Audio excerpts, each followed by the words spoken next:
What I see coming with I think is at least going to be as big a transformation as the internet, if not bigger. The way you can, the way I use AI is like it's the AI is my assistant, and it's a really smart assistant, somebody that I can trust and count on.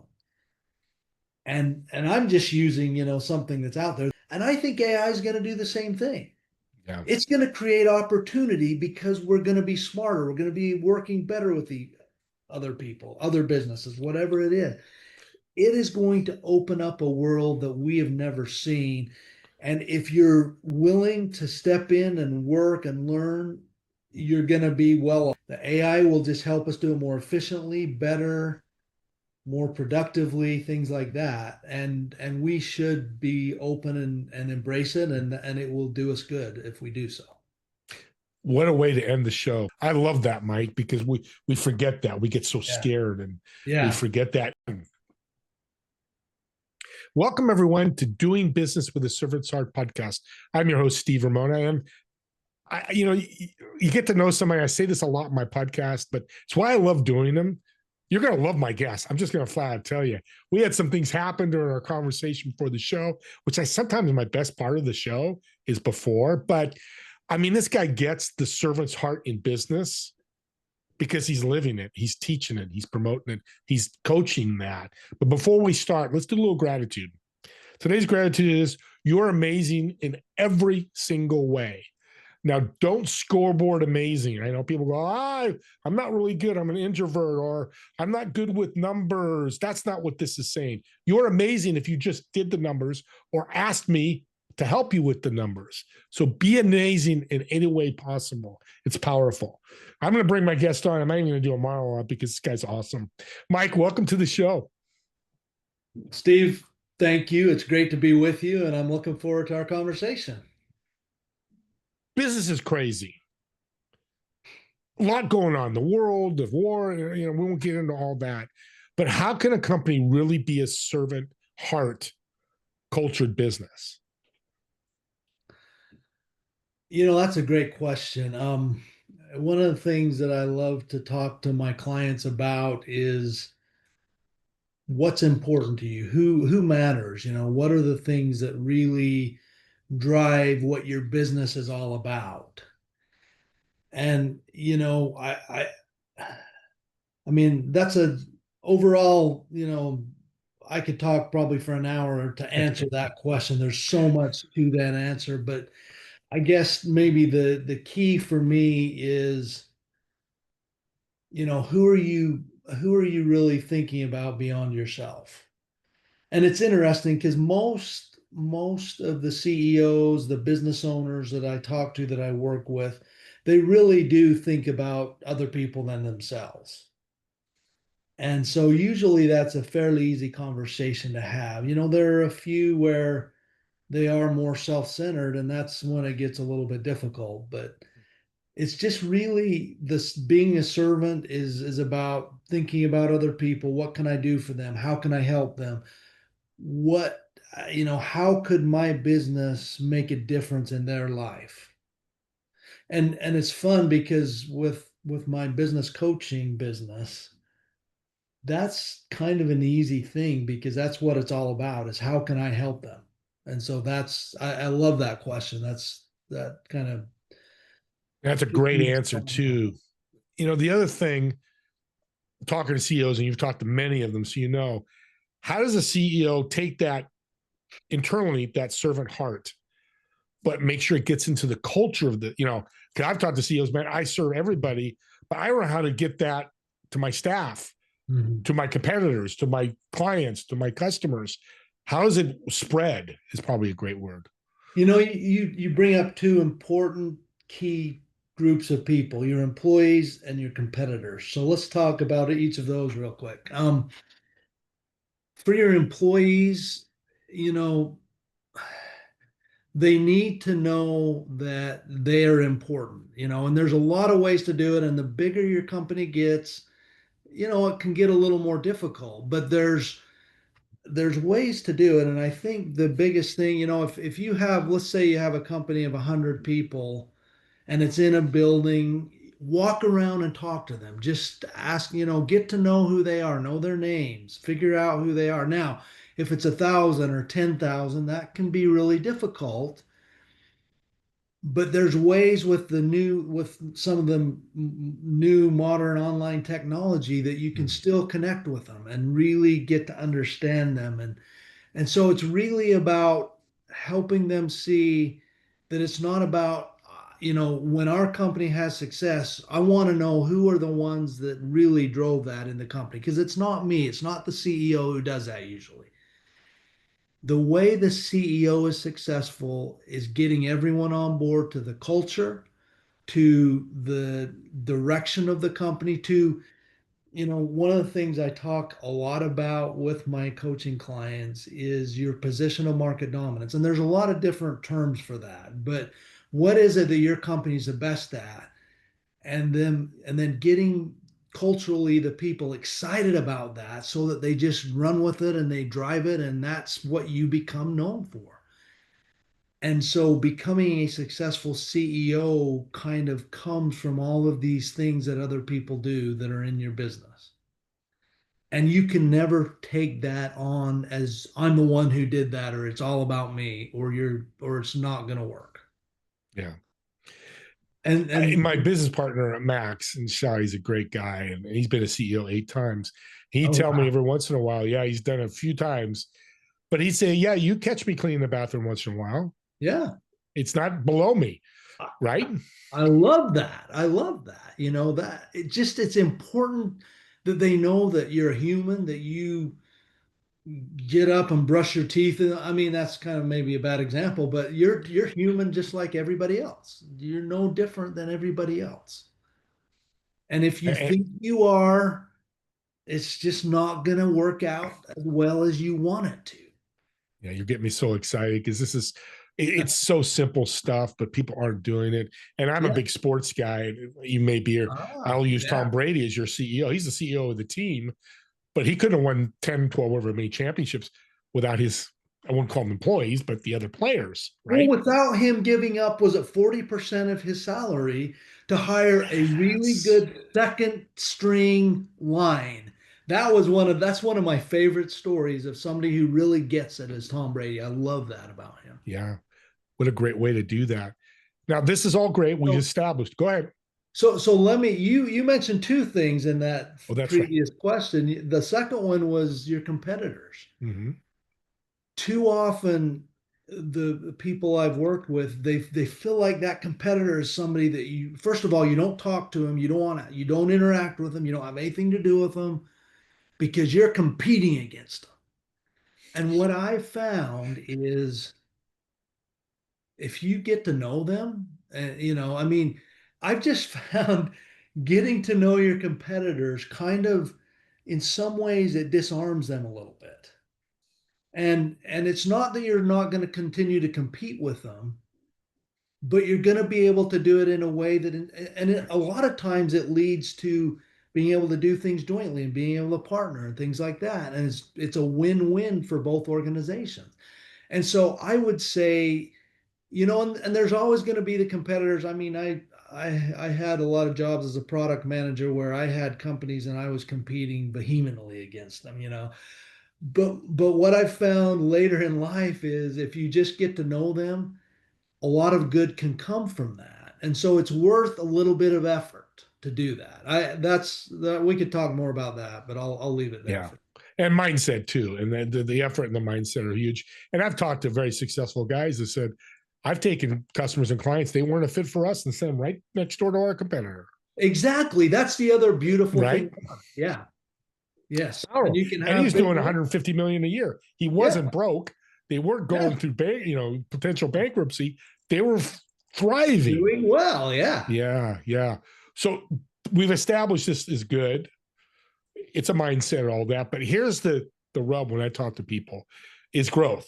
And that's your big thing. Is like, I Mhm. love Mike what you're saying, but got to put revenue in the bank account. I Yeah. can't pay the employees. I can't compete with my competitors. What's that next step?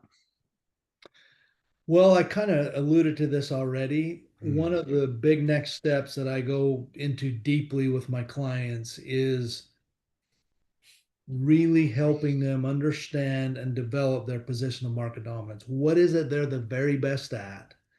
And that they can become known for in their market, in their, the thing people say is that a lot of times when I bring up position of market dominance, they're like, oh, yeah, you got to be Walmart or you got to be Amazon or you got to be, Google. Because, of course, those companies definitely have a strong position of market dominance. But the deal is, you don't have to be those companies. You can be a $2 million company in a very small, either geographical niche or in a small, whatever competitive technical niche it might be. And you've become the company that is known for this, whatever this is for you. Just really dig in and figure out what that is. And the more you dig into that and you figure that out and you build it out in your, not only in your company, but in the culture of your company. We were talking about the employees and the Yeah. culture before. You build that out in that culture, man, your revenue is going to start to take off. And I have seen that with companies that I've coached. They really get that nailed down and their revenue just takes off through the roof. And they're like dumbfounded by, wow, that wasn't even that difficult, and so that's probably the best way I have to attack that. You bring the culture that you've built with that, and it just puts it on steroids of Yeah. that strategy. And you know what you make me think of, Mike, and you're so brilliant, is Uber, Lyft, and Waymo. Yeah. Similar companies. Yeah. I think they're all succeeding. I don't know the numbers in front of me, but I still see Lyft out there. I still see Uber and Yeah. Waymo's growing. They just Mhm. found that dominance in that industry. In their own And pocket of that industry. Yeah, exactly. That's a great example. I love that. that's powerful. That's powerful. Yeah. Leadership can be a lonely place. Somebody said that. I don't know who it was. Maybe a bunch of people said that. How do we solve that?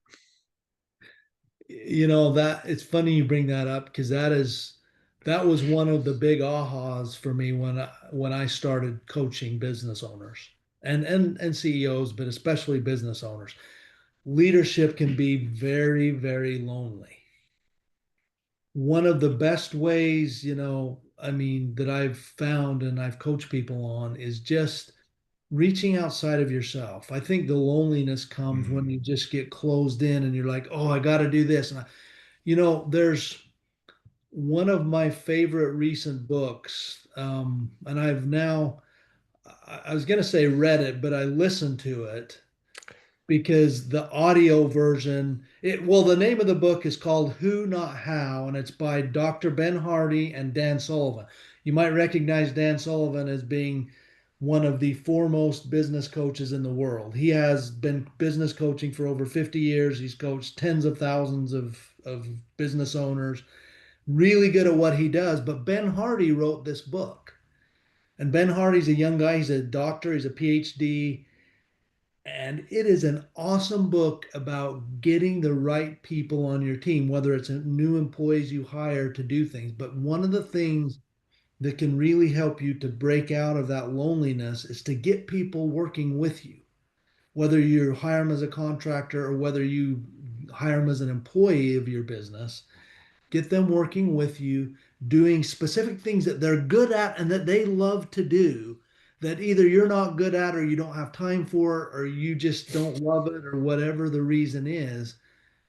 And all of a sudden, again, things open up, revenue starts to go up. It's just crazy how spending more money in the right areas can really get the revenue going up much faster than the money you're spending on Yeah. whatever the new thing you're doing is. So you're saying work with you, not for me. Work with you. Exactly. That's exactly what I'm saying. And a lot of times, a lot of people who start businesses, they're really good at something, whatever it is they do. They've been with another company and they've gotten really, really good at what they do. And so they start this business and they get into it and they figure out, holy cow, I'm really good at doing the work, but I don't know how to run that business. And so getting the right people in place helps them to kind of get the business taken off and off the ground. Yeah. Yeah, that's and wearing the many hats. You Yeah. start as a solopreneur, an entrepreneur, and then grow. That's the big challenge. Control, and do Yeah. I trust? And that's all built up through coaching that you Yeah. do, and themselves building themselves up.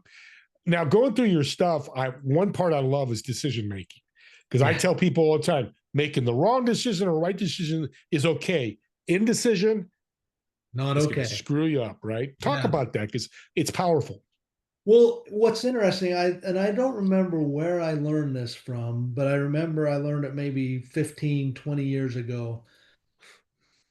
The word decision, I forget what the first part of the word means, but decision part means cutting off. And when you make a Decision. decision, you're cutting something off to do something else. So, and that's so important to do because what you want to focus on is what you are the best at. What is your position of market dominance? That's what you want your focus to be. And as you kind of go through that and you weed it out, it's going to take making some decisions of things that could be making your business money, but maybe it's not the best money or the right money or the most money. And so you have to make decisions and cut those things off. And when you do that, again, revenue starts to go up. Yeah. It's funny how these things just kind of work together to really help you be successful. I mean, and they're Yeah. not, it's not rocket science. That's a beautiful thing. Any business owner, regardless of why they started, how they started, was a bootstrap, did you get investment, whatever it was, these things can work for their business if they'll just focus and really go to work on them. Yeah. It's I love all this because decision and entrepreneurs are really have a tough time with this. I spend Oh money. yeah. Employees is a good thing. I'm going to keep that employee and I'll just store them in the corner, and well, your Hmm. culture could be affected or Yeah. work could be affected because they're slow. I believe a servant's heart can say no. When you Yeah. fire somebody or let them go, let's use a better word, Uh-huh. and find them another job. Say, hey, Joe, you're It not a can be fit, right? better for Talk them. about Yeah. that. That's powerful. Well, no, it can be better for them. And that's a really hard thing for people. Yeah. They might hire people and it just turns out and if you haven't hired a lot of people, it can be difficult to know, is that the right person? Are they the best one? And you might come to a decision and you see how they work and they're just like, it's not working out. But what I found, and this is what I coach my clients, my business owner, CEO clients to do, be really honest with them. Just sit down and have a heart to heart with them. Be vulnerable and say, this is what I'm seeing. This is what kind of your responsibilities are. Here's why it's not working out. Here's what I see you're good at, and I want to help you do that. But this role for you is not the right one. And let's find one that is. And just take that kind of approach. So And you're go ahead, no, finish. well, This is great. I was just going to say, kind of maybe a corollary to that is the business owner that's just trying to do so many things because they feel like they're good at it or they just have to do that. One of the other, on the other side of the coin is I have to coach them to let go of some of those things and get somebody hired who can do them. And again, who loves to do it and who's good at it and who is going to do a great job for you. And that's really what I coach people to look for when they're hiring people is what are the key things that need to be done in that role and what kind of person is going to love to do that. That's the kind of person, and they may not have a ton of experience at it. So often it just comes down to what is their personality. Is that somebody who I could work with, or if it's a bigger company, will they fit in with the culture? Will they really love that job, and will they do a great job at it? And that's who you want to hire for those kind of things. Right. So Mike, you're telling me I shouldn't send an email when I let somebody go. You should not send an email when you let somebody go. That's exactly. And if you're the CEO of a 10,000 person company, then you need to have key people who are over other people who are doing it the way you would do it. Because you can't, you know, you can't talk to 10,000 people or whatever, but you know what I mean. Yeah, But there's ways to build out a business so that you can successfully have, and again, it's the culture, it's the way people work, it's what you're all about. It's yeah, your position of market dominance. yeah. We're coming to the end here, but business is changing, and I'd love to get your advice on this. Me personally, I'm sure some of the audience, business is changing so fast. AI, technology, reach, accessibility, all of that. What do you see it look like in the next couple of years, business? Well, the thing that of all the things that you just mentioned, the one that jumps out the most to me is AI. Mhm. I mean, I'm old enough to have been through quite a few, I mean, I remember the world before everybody had PCs. I remember very well remember the world before we had the internet and before we had software as a service, and there's been some other smaller ones along the way. What I see coming with I think is at least going to be as big a transformation as the internet, if not bigger. The way you can, I mean, the way I use AI is like, it's the AI is my assistant, and it's a really smart assistant, somebody that I can trust and count on. And I'm just using, something that's out there. There's all these new bots that are being created. I mean, there's so much that's going on in this space. It's incredible. And for me, it's exciting. There's so much excitement for me in this. And, to anybody, if I ever hear anybody say, well, yeah, but they're going to take over people's jobs, here's what I'll say to them. That's what they used to say about the internet. And you know what? You know how many jobs the internet created? Way more than it took away. And I think AI is going to do the same thing. Yeah. It's going to create opportunity because we're going to be smarter. We're going to be working better with the other people, other businesses, whatever it is. It is going to open up a world that we have never seen.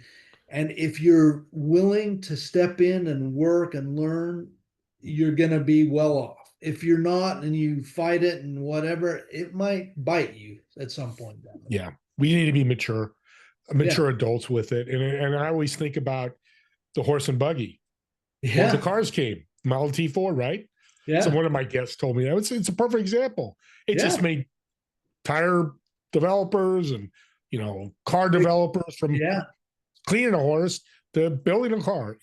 It just changes, and people always are scared of change. It's the Well, crazy and part. you know what's funny about that, and I didn't mention this earlier, but I grew up on a cattle ranch. I grew up riding horses. I grew up in that kind of horse and buggy. I know how to use a whip, and it's not that those things go away or that, and a lot of what we do and what AI will do for us, there will still humans will be needed.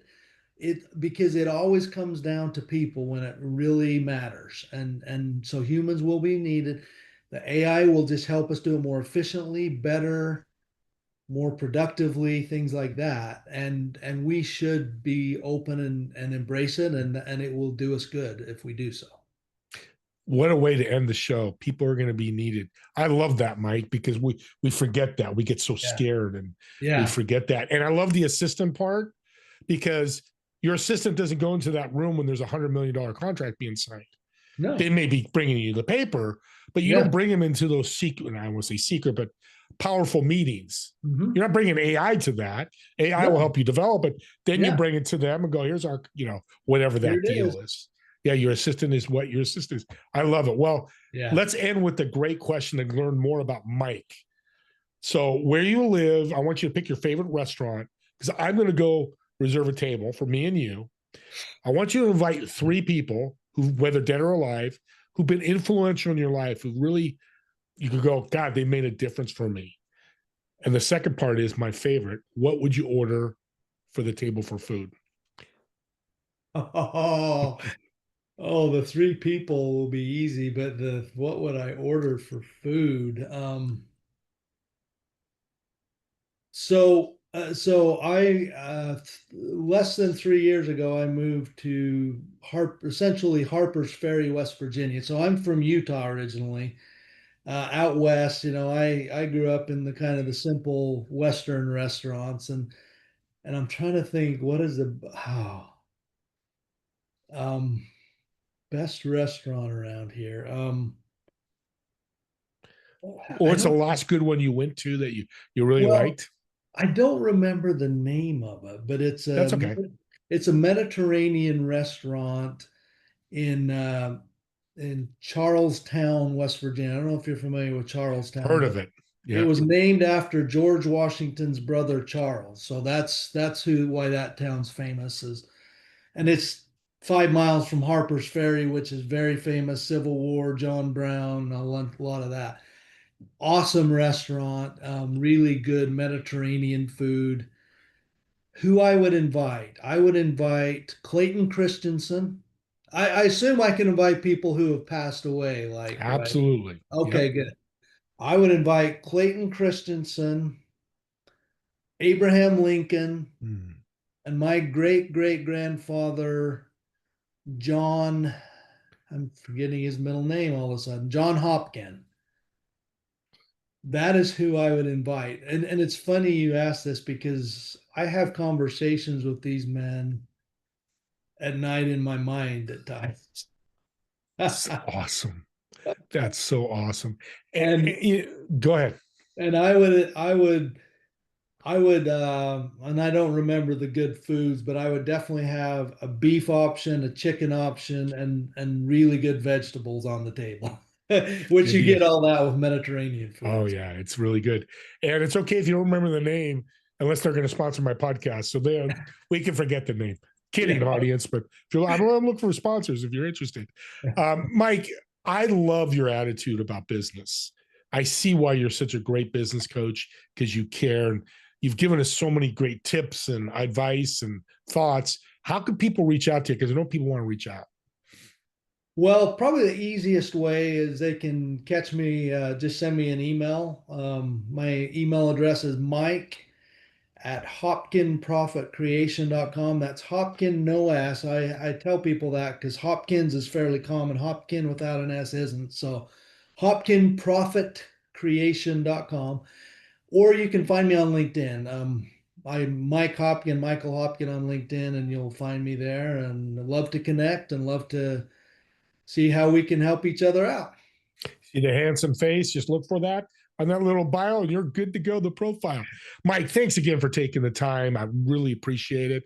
The audience, subscribe to the YouTube channel, whether it's mine or somebody else's. And why I say that, yeah, I love subscribers. We have a lot of them, but these shows, and this show could be powerful. You're talking to a friend that's a CEO, and he's like, Yeah. I'm struggling. Have them listen to Mike for 10, 15 minutes. Yeah. It might make such an impact. You could change their life. And maybe they reach out to Mike and send him an email and something happens. That's Yeah. how we need to grow. Growth Yeah. strategy. That's probably one of the great ones you can Yeah. probably talk about. Absolutely. I So love awesome. love So, it, with that Steve. being said, me and Mike want to thank all of you for watching or listening to this podcast. And we'll see you all in the next episode of Doing Business with a Servant's Heart. Have a great day, everyone.